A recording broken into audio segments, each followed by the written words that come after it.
and start tonight's program. First, I'd like to welcome everyone here. It's great to see everyone out and filling this space. Again, this is the opening of the Spring 1999 Guest Lecture Series, and we have a great series planned for you. There's a couple of changes I just wanted to bring up in terms of the Guest Lecture Series.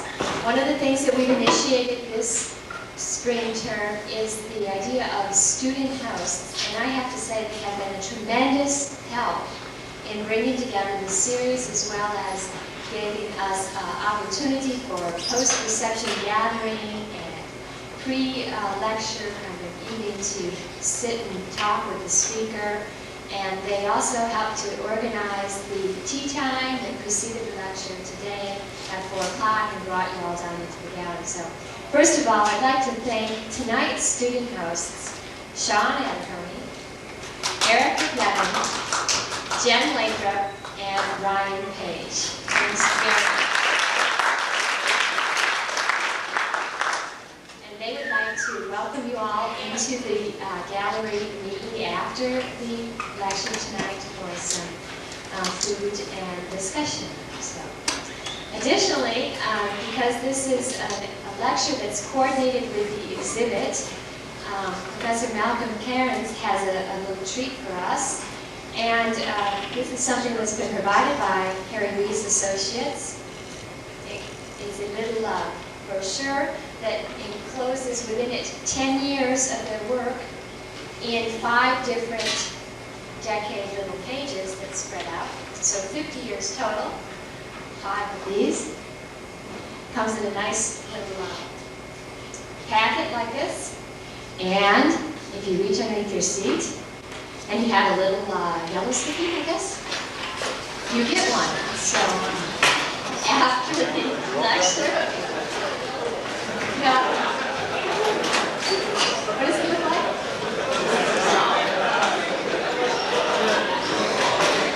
You got one? All right. So that's good.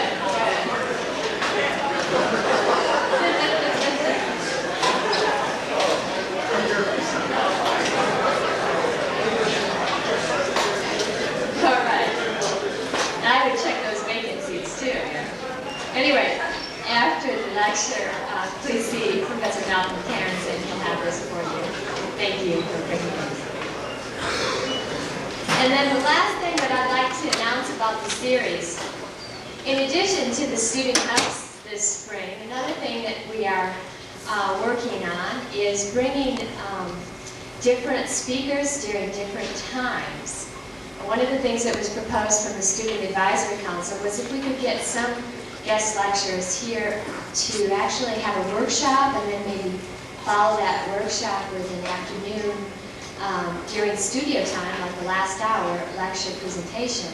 And so the next lecture that we have will be Bruce Grace, and it will be Wednesday, February 3rd at 4 p.m.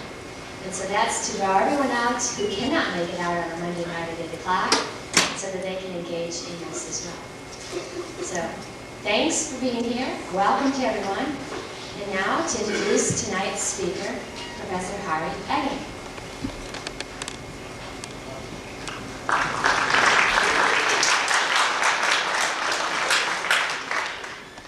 If you find any chewing gum under your seats, the color green is mine, so I prefer to give it back. Tonight is, I think, a lecture that's designed for people of my vintage. And the reason I say that is because tonight is also a special night. It's a good day to start off 1999. We're going to be talking about a special architect and a special man. But before I say anything about this particular person, I also want to remind you about Dr. King. Dr. King was also what some of us may consider a social architect. And I think both Harry Wees and Dr. King had a lot of influence as a student when I was going through Ball State University. Dr. King kind of showed us a social conscience. He sort of told us to go out into our urban areas and do something about it. I think he sort of tested our responsibility. And perhaps today, I'm so involved with the community-based, the projects that we have there, I think is somewhat influenced, by Dr. King. I think another person is the architect Harry Weiss, partially because I think he has a wonderful first name, even though he may mispronounce it at times. But I think the word Harry should be used a lot more. Those of you that are getting children, it's going to be a good name. So anyways, I think Harry Weiss is a very important individual. But I think Harry Weiss also influenced the architecture that we're all about. I think as a student, Professor Marvin, he brought Harry Weiss in. I remember he brought him in during our thesis. And Harry Weiss was very influential. His architecture was always clear. But he was clear about his vision, and especially about the context that he built in. He was always on the cutting edge somehow, but somehow we could never figure him out.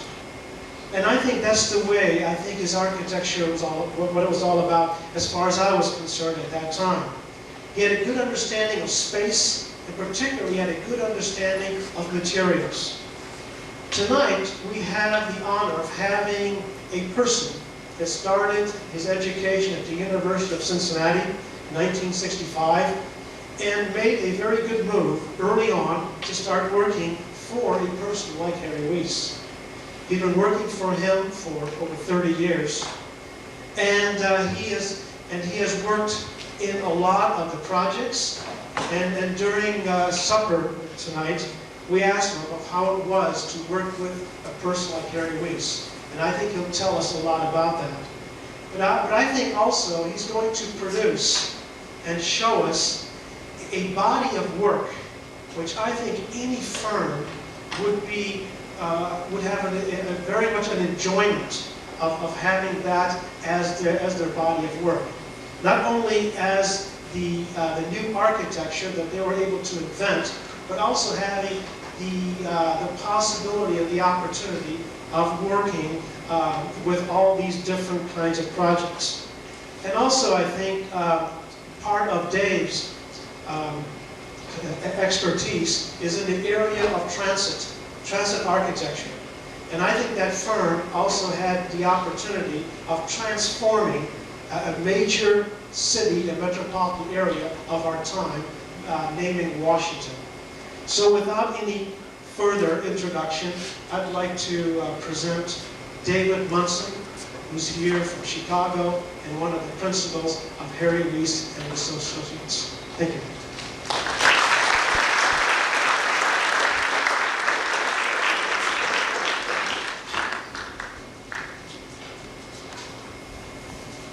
Good evening. It's really great to see all of you here this evening. Since the weather's bad out there, I'm coming over from Indianapolis. I wasn't sure I was going to get here, but managed to work out. That was a very nice opening that you gave Harry. I'm not used to saying Harry, but I'll try to Harry's okay.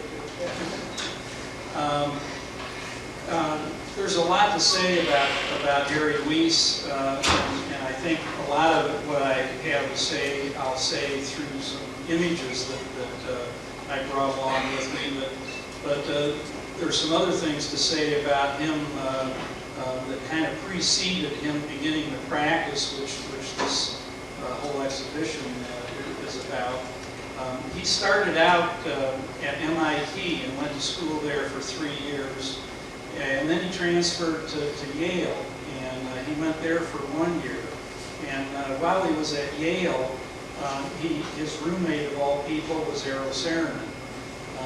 And then from there, the two of them went to Cranbrook Academy up near Detroit. And two of their classmates were Charles Eames, the industrial designer, and I'm not sure that you know the name, Harry Bertoya, the sculptor, and also furniture designer. So there were these four major forces in different design arenas that were all in the same class there at that school at one time.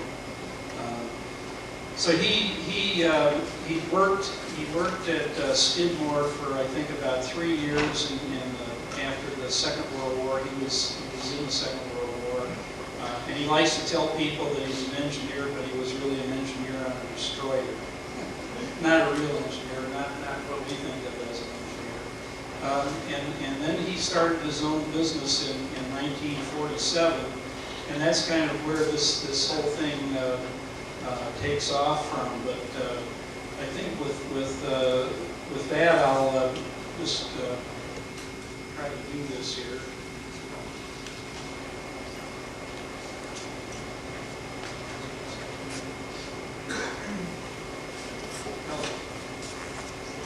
Yeah, it's on. It's on.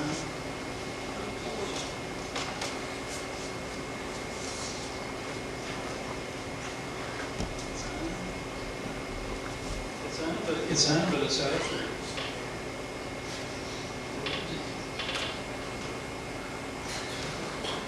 There. So I started working at Harry's, as Ari said, in 1965, and he asked me at dinner, what was it like working with Harry, and the only thing I could say was that he was very unpredictable.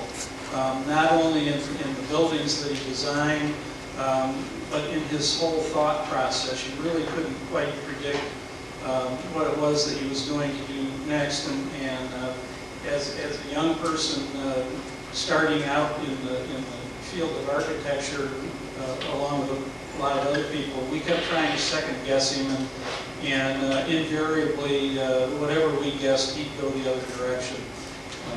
So he was, if nothing else, he was very unpredictable. I think as I go through these slides, you'll see that the work that the office has done over the years, and hopefully continues to do, that work is, I won't say unpredictable, but that it's not typecast, that one project doesn't necessarily look like the next, that there are other forces at work here on the design, and that's the way it should be, that the site, for example, should be a force that suggests what a solution might be. Sometimes the client has specific needs and requests, and the function of things, and how circulation works, and what materials are appropriate in a particular location. All these things lead to different kinds of design solutions for buildings. Just to let you know where I live, this is our office in Chicago, and it's in an old loft building. One of the things that we pride ourselves on is the preservation and renovation that we've done over the years on a number of buildings, and this being a case in point, kind of practicing what we preached. We moved into this building, which is just north of the river in Chicago, on Hubbard Street, and it's an old warehouse. You can see the heavy timber columns there, and it was really kind of, nobody was doing it at that time. This was 1968 that we moved into this space and remodeled it. And since then, as you probably know, the whole explosion in urban areas of loft construction has just mushroomed all over the place. That's a picture of Harry on the left. Mayor Jane Byrne on the right, who was the only mayor of Chicago that listened to any of Harry's ideas. And I'm not sure who the person is in the middle. But this was at a groundbreaking for one of the restoration renovation projects that our office did. And I'm just starting out with a few images from Columbus, Indiana. I'm sure a lot of you, if not most of you, have been to Columbus. It's kind of the mecca of the Midwest for architects and architecture. The story of how that all got started is pretty interesting, because it goes back to the fact that Harry and Eros Saarinen were classmates and hence good friends, and in fact not only classmates but roommates at Yale. And when Ewing Miller started the whole process of paying for design commissions for buildings, I think practically, if not the very first architect, I think it was Eero Saarinen, and most likely because it was his father, Elio, that had done the church there. And he hired Eero Saarinen to do several projects. Well, then Eero Saarinen became very sought after and started working on some other major commissions around the country. And Ewing Miller said, well, geez, what am I going to do? And he said, well, why don't you give Harry Weiss a try? And so he gave Harry Weiss a try. And I think Harry had something like 11 or 12 buildings altogether in Columbus, some of which I don't even know where they are, and I'm not sure Harry did either. There's some houses there and so on. But this, of course, is the First Baptist Church, which not only won an AIA award at the time, but it recently won a 25-year AIA award. We think it's very handsome. I like to characterize it as kind of medieval in character. It sort of defies description to me a little bit. A lot of very strong, simple forms. Not much evidence about how you get light into the interior, but sure enough, it's in there. Kind of mysteriously coming up from the bottom and down from the sides of the main wall behind the altar there. Otter Creek Country Club, a timber structure. I think our office, probably more than any other office that I can think of, has done a lot of timber structures. We like the quality of a timber structure, and more often than not, we've found that it's less expensive, believe it or not, than a steel structure, and sometimes even concrete, and it has the warmth of wood. I think this whole design here for a country club makes a lot of sense because country clubs are used in the summertime. People like to be outside. There are these broad, covered walkways all around all four sides of the buildings so that people can be out there. This happens to be kind of a rainy day here, but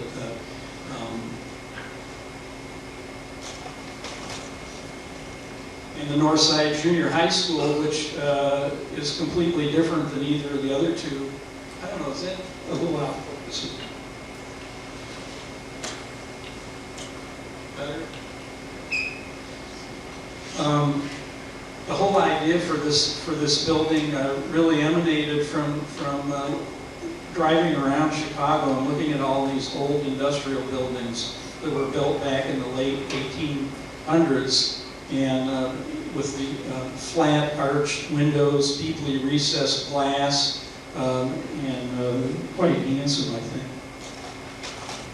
And then that building has kind of a surprise on the inside, a courtyard. It's kind of a quiet little place for people to congregate. This is not one of our projects. Harry liked to think big ideas, and one of the big ideas that he liked to think about and thought about for a long time, and I'll talk more about this later as well, but it was trying to get a World's Fair in Chicago in 1992. As you know, there was a World's Fair in 1893, excuse me, and then there was the Century of Progress in 1933. And part of the idea here was that it could have been a centennial World's Fair virtually in 1992. I'm showing the Ferris wheel because if any of you have been to Chicago recently and gone out on Navy Pier, you know there's a very large Ferris wheel like this, and that was an idea that Harry had put forth, was to do a Ferris wheel like this. This one is from the 1893 World's Fair, and probably 15 years later somebody else did it. This is a sketch of that idea, developing Navy Pier, also developing the water next to Navy Pier.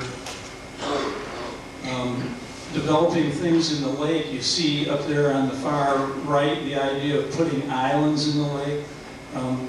The buildings that stretch out into the lake there, kind of in the center where you see a racetrack shape and a dome, was greeted with less an enthusiasm by the environmentalists when that idea was floated. And in fact, it was that same year that Harry was an avid sailor, and he used to race on the Mackinac race, sailboat race, and he sank his boat that year. And the Chicago Tribune's headline said, "Lake Michigan gets revenge." Anyway, he believed in some of his own ideas so much that he footed the bill for them. This was an idea for a floating dock next to Navy Pier, and this is one of Harry's sketches. He's very loose with a pencil. But he went out and he spent, believe it or not, spent $50,000 and bought some floating docks and floated them in next to Navy Pier to try to convince the city of Chicago that they could put a floating Navy Pier there, that it could be financed privately, and after 20 or 25 years it could be deeded over to the city, and the city would get a free marina. Well, you'd think the city would like something like that, but it fell on deaf ears. Getting into some of the other projects that we've been involved in, and this is just kind of a little bit of everything, I guess, and not in particular order, but this is an early sketch of which I did actually, of an old whiskey warehouse down in Louisville, and it was for Brown Foreman. They wanted to convert this whiskey warehouse into a corporate headquarters. And there were very few windows, and the windows that were in the building were very small. And it was a historic building on the register, and they could get funding for that. So they said, well, what can we do? We said, well, how about carving a big hole in the center of the building and putting in glass at the top and getting in natural light that way. And so this is a, I guess that's out of focus.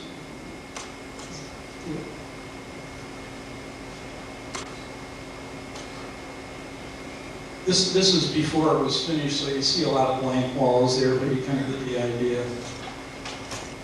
This is looking straight down into a garden. There was a small pond. It's a little disorienting here, but you get the idea. The island up at the top and so on. And bamboo trees. Bamboo trees, we found out, grow very fast. They have to be trimmed quite regularly, but it's really quite a dynamic space, and it's a case in point that if you do at least what we think is a good job, if you do a good job on one project, you might get asked to do another project sometime, and we did another project for them, which was this one, which is also a whiskey warehouse that didn't have any interior structure in it whatsoever, just the barrel ricks. So they took all that out and supported the masonry exterior walls and put all this heavy timber structure back that you see here. The steel case showroom at the Merchandise Mart. Kind of the centerpiece of that thing was the spiral stair that's all supported on stainless steel rods. And I was telling Harry before our get-together here that Harry had a big argument with the structural engineer because the structural engineer wanted to use 3/8" rods and Harry wanted to use 5/16" rods. And Harry won, but the structural engineer was right, and they started stretching, and so they had to get a piano tuner or somebody in there to straighten up the stair. This is down in Kentucky. It's Fruit of the Loom headquarters, and it's literally right out there in the country. The building materials here are stucco panels. The wood that you see there is cypress, which weathers naturally, and the roof is turncoat stainless steel. Kind of a basic, simple palette. I think the interesting part of this building is, aside from the inverted skylights that you see there, was the fact that there was a stream running through the site, and rather than try to cover up the stream, the thought was to make an asset out of a lot what could have been construed as a liability. So the stream goes right through the building. Another kind of office interior that's been done more recently, it's in a building very similar to our office. In fact, it's right around the corner. It's for a contractor. They wanted a kind of forward-looking design, but it was in an old loft building, so we did this lighted glass block bridge across an open atrium that's opened down for several floors. And you can see the little curved light that goes through there, this kind of light blue, and the wall follows that same thing. It's kind of an S-curve or sine wave curve. And that's a fiber optic light, which was the first time we used that. And you can change colors. There's a little color wheel, and the light source is actually at the end of that thing. The other interesting lighting thing there is that you see kind of the shadows on the floor there, leaves. It's actually being projected from that projector that's on the ceiling. And then to carry that S curve that was there and planned to a different scale, this was an idea to do some light fixtures that aren't actually light fixtures. The light source is actually up on the ceiling, and this is really just a curved piece of translucent glass that's propped out from the old wood columns. Completely different scale here. Obviously, this is one of those high-rise buildings that didn't get built, but you know how architects are. And what with egos and all, you got to design those tall buildings. I think this one was 150 stories tall. Another totally different venue here or character. We were commissioned to do some retail down in Chinatown, which is kind of on the near south side of Chicago, and our client was the Chinese community, and of course they didn't want a very sleek, modern design. They wanted something that related to what was already there, which was their Chinatown. And so this is what we did, which I think it's well, I don't know, you'd be the judge, I guess, but it's certainly Chinese in character. I guess this is what you would call contextual.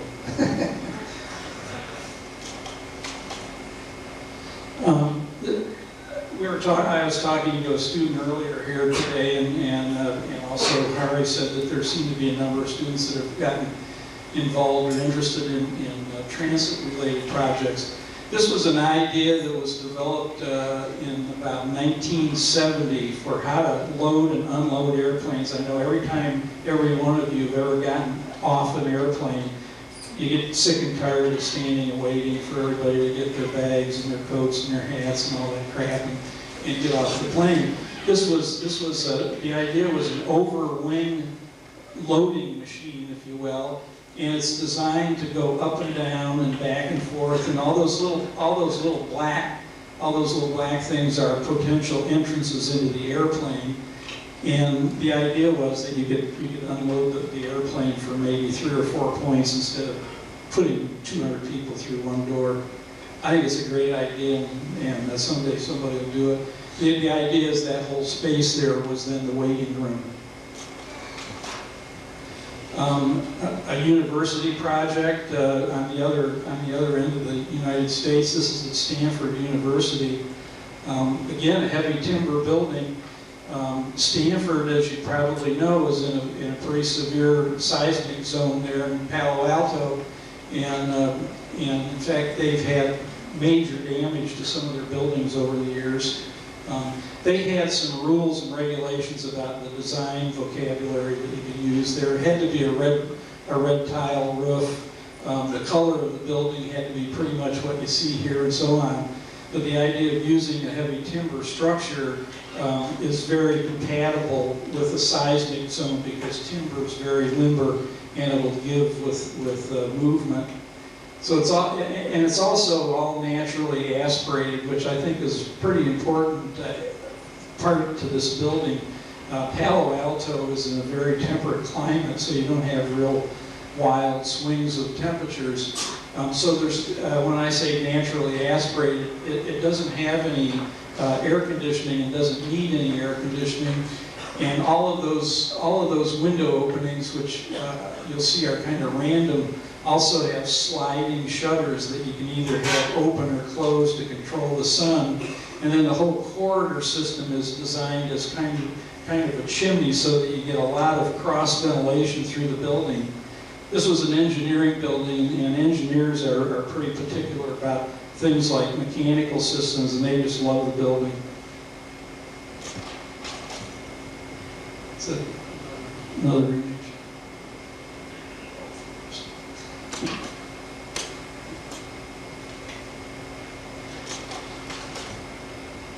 This is a little building it's a parish center for a Catholic church, and I stuck this in because it was very important to the congregation here that whatever we did for this building, that it fit with their church. And sort of off picture to the right is an elementary school that's very much the same character of the church. And I don't know if we succeeded, but the idea was to pick up the same kind of vocabulary that the church had, but not quite be too slavishly about how it was interpreted. And I think it turned out pretty well. This also has a timber structure in it because we got the contractor to price it two ways, steel and timber, and timber won.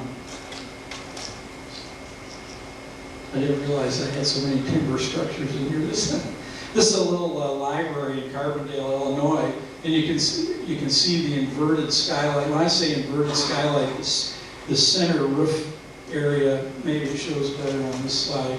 This is looking up at that. That's all lower than the rest of the main roof. But the idea of this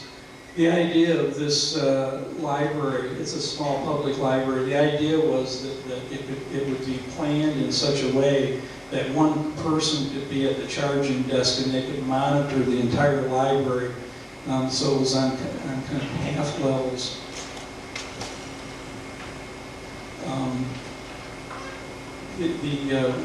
At Chicago State University, which is on the south side of Chicago, and largely African American student population. And all the buildings that you see in gray there were the original buildings. The entire campus was designed and built at one time. It was designed by Perkins and Will about 25 years ago, and then they didn't build any buildings until just recently. And we were hired to do a new student union and a dormitory, and what you see there, the L-shaped building, is the student union, and the little courtyard building is the dormitory. So that the people that live in that dormitory, they can go out into that courtyard, and it's pretty well closed. It's an outdoor space, but it's separated from the rest of the campus, so it's kind of their own little private outdoor space. Just a couple of study models of the same thing. One of the things that the university wanted us to do, and we were working with an interior design firm, Eva Maddox. They wanted us to figure out some way to make this something special, because they're very proud of the African American heritage that they have there at Chicago State, and they wanted to do something special in the design of the building that would reflect that. And what you begin to see here in this study model are those patterns on the floor. A lot of research was done, and we actually teamed up with the art department there on the campus to develop some of the design motifs that went into floor patterns and so on, that all had its symbolic roots in African design and African American design. The exterior with the little kind of dining pavilion there to the left. This is the interior of I guess I'd call it the rotunda space, with that's all terrazzo on the floor. As you probably know, a circular space inherently is not very good for acoustics, And so the brick wall that's there is actually a perforated brick wall with acoustical material behind it. It worked out pretty well. These little symbols are all, they were worked out by the art department there and put into the terrazzo. And then there in the background you see the dormitory. The little eyebrow there is shading the south side of their cafeteria and also making shade for a little outdoor seating area. And then up top you get a, I guess I'd call it a pergola, which right here doesn't have any vines on it, but there's a little cafe that opens out onto that space up there. And a nice shot. Gotta have a nice shot. Restoration and preservation has always been very interesting to our office, and this is where it all started. This is Louis Sullivan's Auditorium Theater, and it was near destruction. It was owned by Roosevelt University, the building was, and during the war it was used as a USO, and at one time it was a bowling alley, believe it or not, and it was just in complete derelict condition. And kind of single-handedly, Harry Weiss and a woman named Bee Spatchner put their heads together and figured out a way to save it. And just on a kind of a shoestring budget, it was like $1.5 million, which didn't go very far in those days and doesn't go very far at all today. But it's reputedly the best room in Chicago. Maybe anywhere. The acoustics are outstanding. Dankmar Adler, Louis Sullivan's partner, was a very good acoustician. There was a lot of the things were missing, like the cast iron parts of the seating, and we had to go out and find somebody to recast those and so on. Even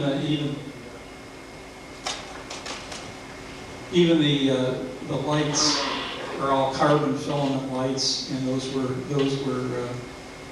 replicated. If that's not out of focus, it probably should be. This is in case some of your commissions once you get out there practicing are kind of disheartening. This was an old cold storage building on the Chicago River that Harry said, you know, I think it's worth saving. And of course, everybody thought he was nuttier than a fruitcake. And maybe he was, but there it is. It's right there on the Chicago River, just west of the merchandise mart, actually west of the apparel mart, was converted to residential condominiums. And since it was a cold storage building, when they first started thawing it out, they realized the ice was holding parts of the building together.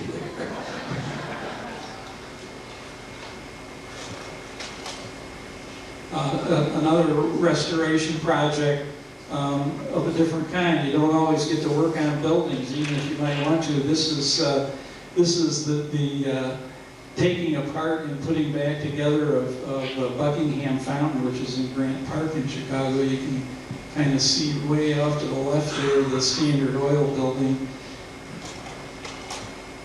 And there it is after it's all finished. It was completely dismantled. All the plumbing was completely shot. It leaked like a sieve. There was a huge space, as you might imagine, underneath this thing that contained all of the mechanical parts. And the whole thing was taken apart, put back together, relighted. The lighting was actually improved upon a little bit, and the fountain display was all computerized, and oddly enough, it's the computerization of the fountain is actually controlled in Atlanta, Georgia. Don't ask me why. So who knows who this is? I think it's Daniel Burnham, and I think this is a building that Daniel Burnham did in I'm not sure whether this was from that movie or this actually happened, but it looks to me like it actually happened. this was the only picture I could find of this particular space, which is the let's call it the train shed portion of Union Station in Washington. And this is another part of Union Station in Washington. So you know, not all architecture is glamorous sometimes, but it gets better. There was a lot of research that was done here, finding out what the original colors were that were used in the building and so on. That's the exterior of the building, and the entire exterior, which is granite, was all cleaned, was part of it. We did the restoration of the main part of, I'll call it the main part of the building, which is this part, and then there were other architects that were working on the retail portions that are kind of behind this building. This is one of the rooms that we wanted to restore, but the owner, developer, wanted to use it for a retail purpose, and we said, well, how can you do that without clobbering the room? And somebody came up with the idea, well, maybe you can just have these little movable glass cases that you can put in there, and when they're open for business, they're opened up, and when they're not, they're locked. And I think it worked out pretty well. This is the big space. We were told recently that next to Air and Space Museum, this is the second most popular tourist attraction in Washington is Union Station. That little kiosk, you'd be interested to know, when I say kiosk, that little wooden structure out there in the middle is, I think it reportedly sells more beer than any place else in Washington. And then here's an idea, Harry, you were talking about modular housing. Here's an idea that Harry had to do a folding concrete slab. And so you see there are hinges in all four corners of that box. And the whole thing was poured flat, you know, and then it was just kind of raised up with a crane. And bingo, you got a box. The question is, what do you do with it? You'll see out there in the exhibit also that there's a nifty little studio that's made out of steel that hangs out over Green Bay up in York County. York County, for those that you don't know, is it sticks out into Lake Michigan, separating Lake Michigan from Green Bay. And it was pretty hard to figure out how to get this structure hanging out there, because it's a sheer drop of about 100 feet down to the water. And if you look real closely in this section, you'll see that there's an opening in the center of this. It's a little studio for an executive. His big house is up the hill, and there's a little round window in the floor to look down to the water. I don't think you can see it there. But for people that are squeamish, they had a carpet that they pulled over the hole in the floor. But as you might imagine, all of that structure is cantilevered out there from the hill, and so you have virtually nothing obstructing your view. I also mentioned that probably the last house that Harry did. I guess I didn't mention it. Harry didn't mention it, but Harry did pass away last October, and this was the last house he did. I worked on this with him. Would have been back in the late '80s. It was kind of a high-end house for a guy in Naples, Florida, that had too much money. He was a defense contractor that made wings for Sidewinder missiles or something like that. But it's all of that material that you see on the floor there is all it's all indigenous keystone, which is indigenous to South Florida. And all of the wood is teak.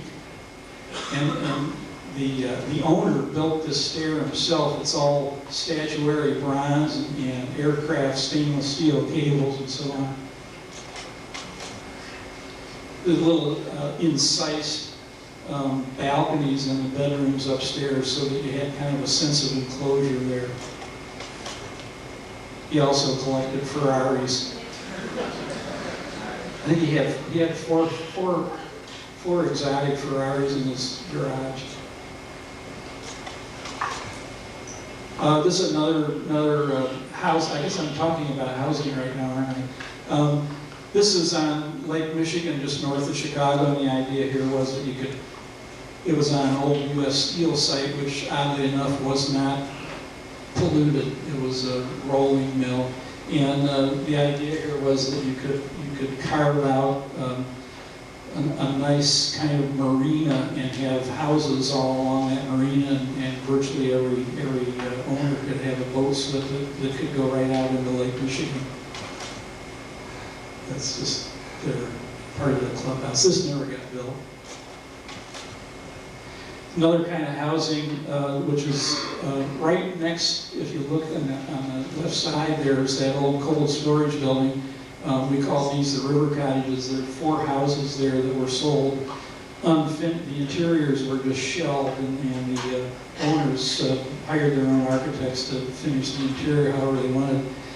The other thing that's significant about this is that the bridge that you see in the foreground there, that's where the great flood of the Chicago Loop emanated from. That's the Kinsey Street Bridge. Some guy stuck a pile through a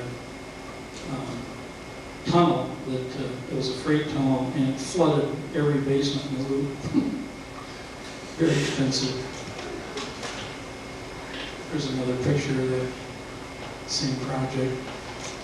And I'm now somehow, magically, if I could switch to the other one here.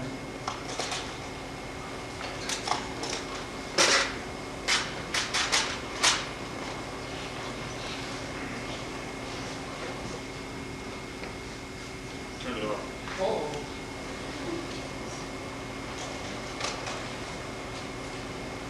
Here's another big idea, which actually got realized in kind of a different form. But this idea was to submerge, and just off to the lower right corner, that's where Buckingham Fountain is that I showed you earlier. But the idea here was that you would actually be able to go underneath Lakeshore Drive, and there could be little mews of shops and so on underneath the drive, and you could go under there so that it would be directly connected from Grant Park out to the lakefront. And then you see in the background that it goes underground and stays underground past the Field Museum and the Shed Aquarium and so on. Actually, they have, in fact, they didn't put it underground, but they put all of that to the west of those museums, so that now all those museums are connected as a kind of pedestrian connection, which is a big improvement.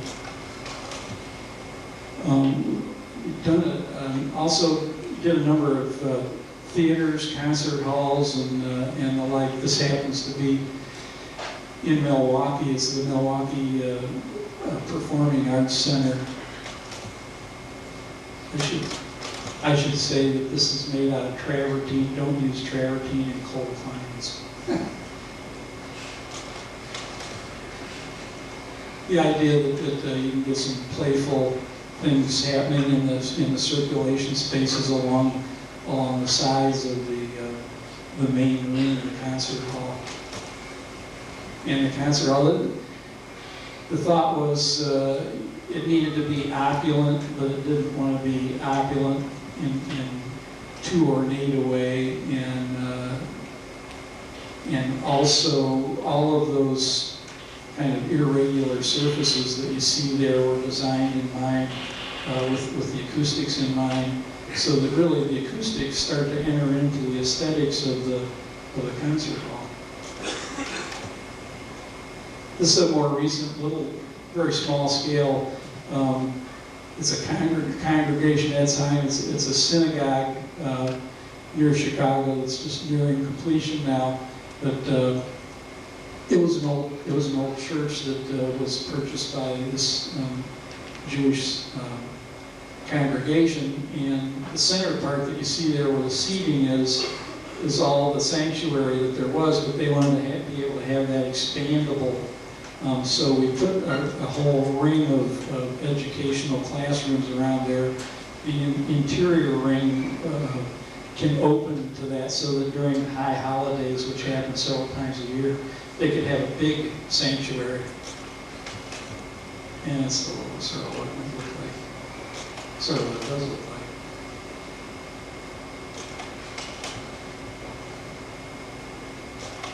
It's in a residential neighborhood, so the idea was to try to keep the scale of things down to a reasonable size. Any people that might be in Louisville, you might recognize the Actors Theater. We first did Actors Theater down the street there. You can't quite see that classic bank front.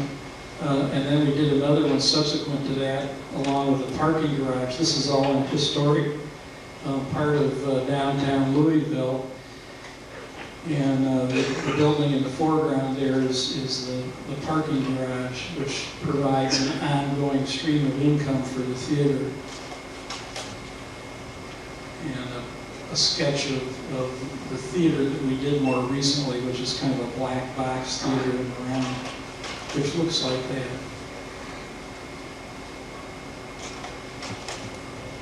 The 17th Church, which is in a very prominent location in Chicago on Wacker Drive.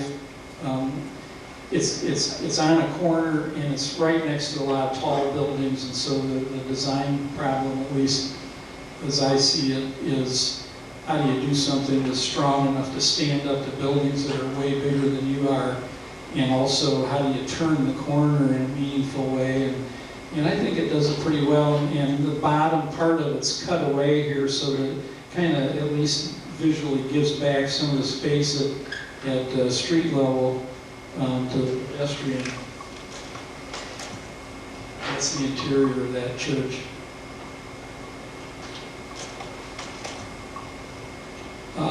This is kind of interesting.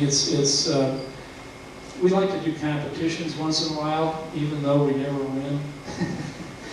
Well, we want to.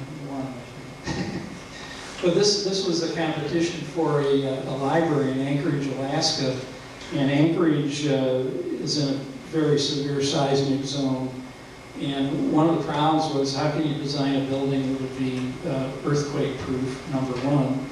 And the other problem was, how can you design a building that takes advantage of passive energy? Because you're in Anchorage, Alaska, and there's very, very short but pretty warm days and so forth. So we designed a building that was floating. So once it was floating, it could withstand the earthquake. And then we said, well, once it's floating, you could rotate it and you could track the sun. So there it is in section, and you see these, they're inverted precast concrete cylinders that the whole thing sits on in this big basin of water, and you can vary the air pressure in each one of those basins to keep the thing level. And even if you took out too many books, you could compensate for it. And we got Thornton Tomasetti, some New York engineers. In fact, they did the supposedly the tallest towers in Kuala Lumpur. They were the structural designers for that. But at the time we did this, they were working on another airport for New York City out in the Atlantic Ocean. And so they had thought about the idea, how do you build a building on water? Well, you know, there's prototypes for that, these oil rigs and so on that are out in the water. And we were fully convinced that it could work. And then that whole side was tipped back and glazed, not unlike this building that we're in. The idea, though, here being that it could rotate and track the sun every day. I guess this is the tall building section. This is the Swiss Grand Hotel, which is on East Wacker Drive in Chicago, and I'm showing you this curved corner because it cost our office a lot of money, because the owner didn't want to do it, so Harry offered to pay for it, and the contractor said he'd chip in a little money too, so we got it round instead of chopped off, and that's it. Total. And then the very first office building that we did was the Time Life building, and it was designed as the center for all of their subscriptions for Time and Life magazine. And everybody that came to work at exactly the same time. They left at exactly the same time. So, and this was like 3,000 people. So you say, well, how do you design the elevators to handle that many people? And Harry came up with the idea of having double-deck elevators. This doesn't have to be one of them. And it works very well. It's got a split-level lobby, and so you go up half a level or down half a level, depending on whether you want to go even or odd floor. This is a section through a typical floor, just to show the idea that there's that. It kind of lowers the scale and makes the scale in the office space a little more human scale, and you get these big carve-outs. Let's say you just take away that volume of space that you really don't need there and put it outside, and consequently you get a little more stronger shadow patterns there for the spandrels. This is all Corten. You'll probably notice that nobody does Corten steel buildings before because there are just too many problems of not being able to detail it so that it doesn't continue to rust. I guess the salient points about this building, which is in Kansas City, it's the Mercantile Bank, is the idea that the building was completely carved away at the corner so that, again, on a corner site, you're really giving back all that volume of space to the pedestrian, which I think is very nice. And then the idea that those slender columns, along with the elevator core, were supporting the entire building, and the only way we were able to get those columns that slender was to not have fireproofing. And the only other way you could do it, other than having fireproofing, was to fill them with liquid. And so those are liquid-filled columns, and the local building department bought it. Wonders never cease. I don't know. It doesn't freeze. You may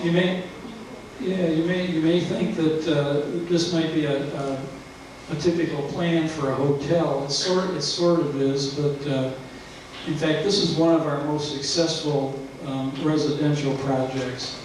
It's a jail. And we have 110% occupancy all the time. But there were a lot of innovations in this building that we worked with. The Federal Bureau of Prisons was our client because this is a federal detention center. It's a holding facility for people that have been charged and not yet brought to trial. So it's right across the street from the East Andro courtroom buildings, federal center. And I'll show you a picture of a typical cell here, which looks like kind of a Motel 6. It's got a nice little bed there. It's got a toilet in the room and a sink and a writing desk and a chair, and it's even got that little narrow window there, which is 5 inches wide because that's a Bureau of Prison standard. Just because you got an almost square site, you don't have to make a square building. This is a little out of square here. This is 200 South Wacker. And then you see, just to orient you, right behind that is Sears Tower. And this is on the river. And then right there to the right is a little park, kind of a little vest pocket park where people go to lunch. And it's actually pretty nice. It was a spec office building. It was done, I don't know, 1980 maybe. It was a project that didn't get built, which was some housing, high-rise condominium housing on the west bank of the Chicago River. Wonderful view back east on the river. This is a more recent residential project that was finished in Evanston. For that same client that we did 200 South Wacker.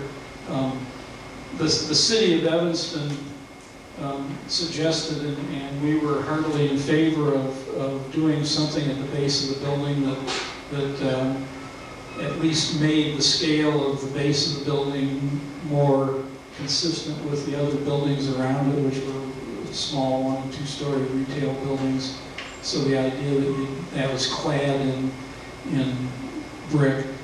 The other thing that the client found out was, after it was all built, that and it rented up amazingly fast. It's a rental building, that there were a lot of Northwestern students that were living there, which they never anticipated that in their market survey.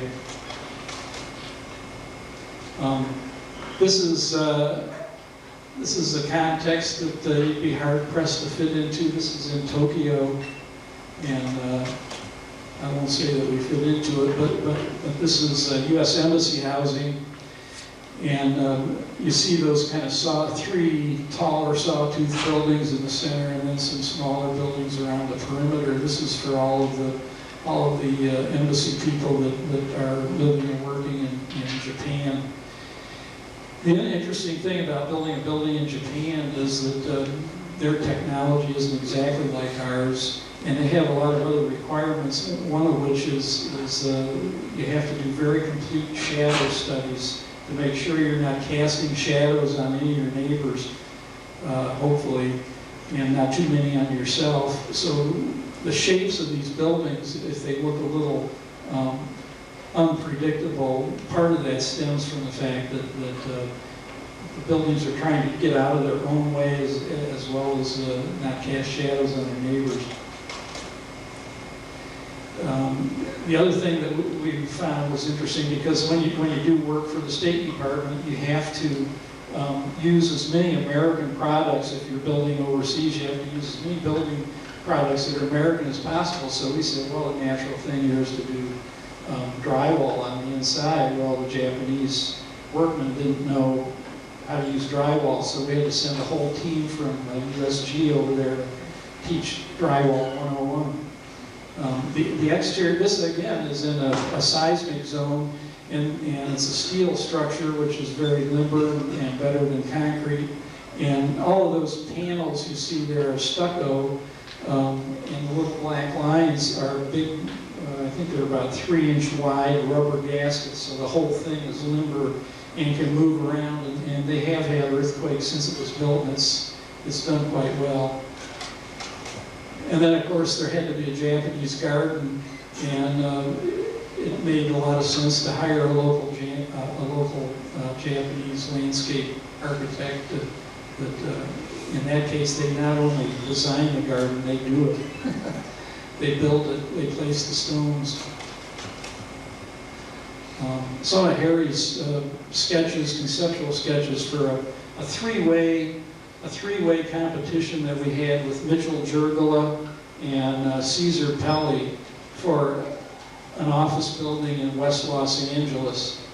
And Mitchell Jurgala won, but we liked our scheme better.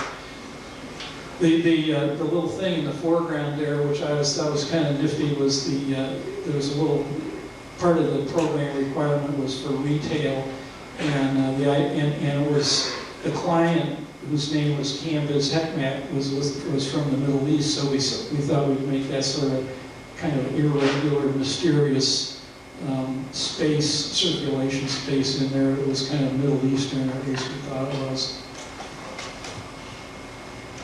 And I don't know why we're also talking about architects, and a lot of architects seem to have a fascination with sailing. Harry not only had a fascination with sailing, he had a fascination with designing sailboats. This was an idea for a multi-hulled, well, catamaran would be multi-hulled, but the idea, if there are any sailors out there, you know that a catamaran goes very well if you're reaching, but if you're beating hard on the wind, it doesn't point very well. So his idea here was that big trapezoidal trampoline in the middle could fold, and you'd go from a multiple hull to a single hull format and be able to go faster upwind. I don't know if it ever worked. We're just finishing construction right now for a transit station for New Jersey Transit that's just a little bit west of Princeton, New Jersey, and it's at Hamilton. It's on the northeast corridor. It's kind of the main line between New York and Washington. And I don't have much to show you on that, except it was an interesting construction problem, because you have the catenary wires that the trains use, and then higher up you had another set of wires that were high voltage wires, and they had to get that truss bridge threaded between those sets of wires, and they couldn't move any of the wires, and they couldn't touch any of the wires, and they had to do it all at night in a period of about a half hour or 45 minutes, and they were able to do it somehow, but that whole bridge, which is a pretty long span, was all constructed and in one piece and ready to be slid in there somehow. This is a before picture of the Chicago Northwestern train shed.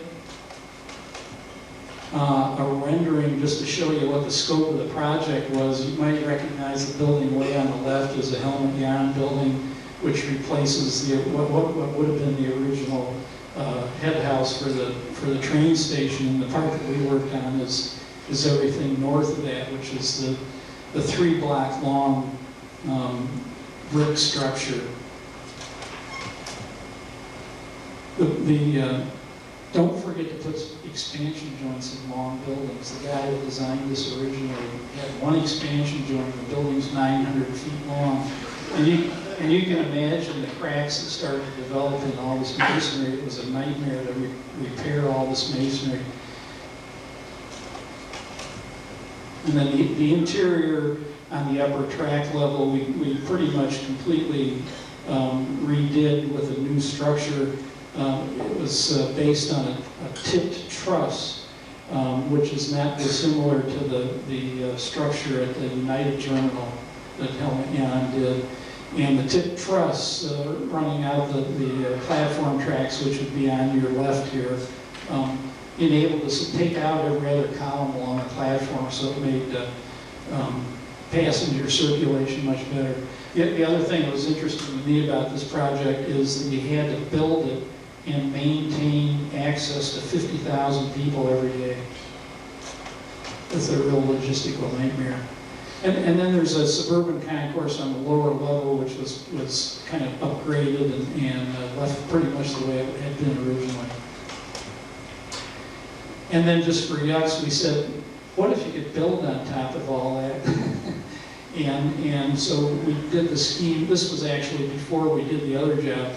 We figured out a way that you could minimize the number of caissons you'd have to get through the train shed, which is where those towers would be, and then you could kind of hold up all that low stuff with suspenders so that it was a hung structure.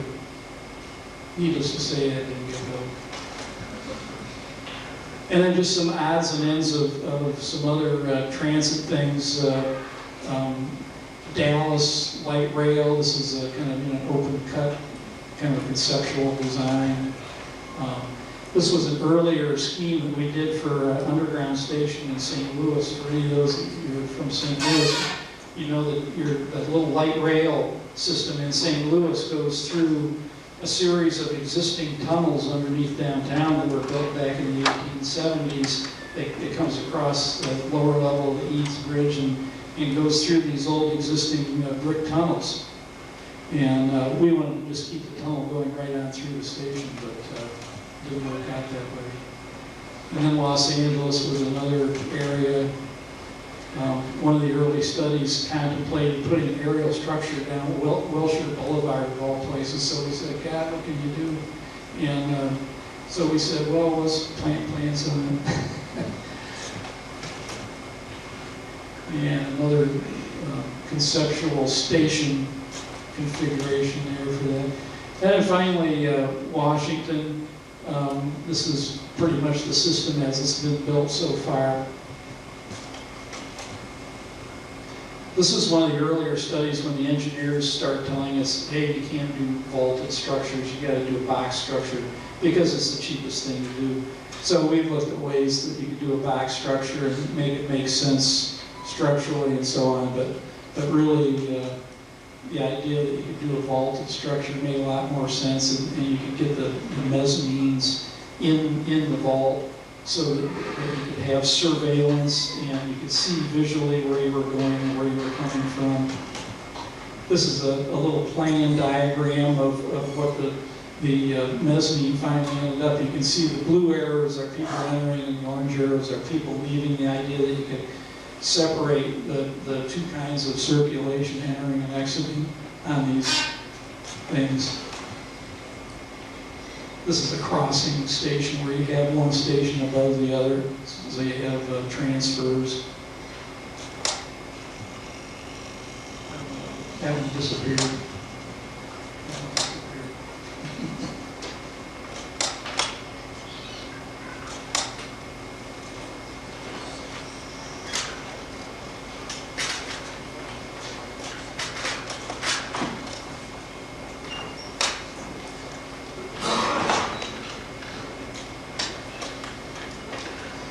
That's pretty close to the end. We're going to call it quits.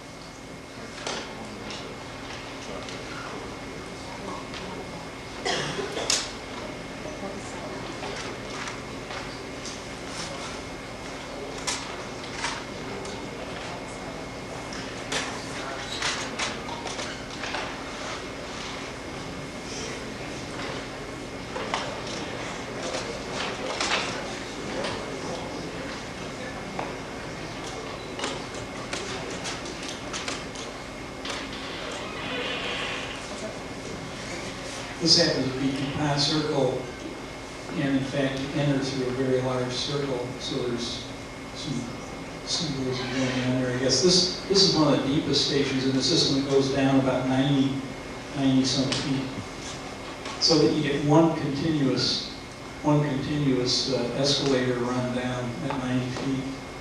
Another vaulted station. And back to the Ferris wheel. Another one of Harry's sketches. Make no small plans. There's even a Bear Stadium over there on top of the Kennedy Expressway, and the World's Fair out there, and there's all kinds of stuff in there. And there's old Harry on his first sailboat he had, which was called Periphery, like to live on the edge. And I'd invite all of you guys out there to try to do the same, live on the edge. Thanks.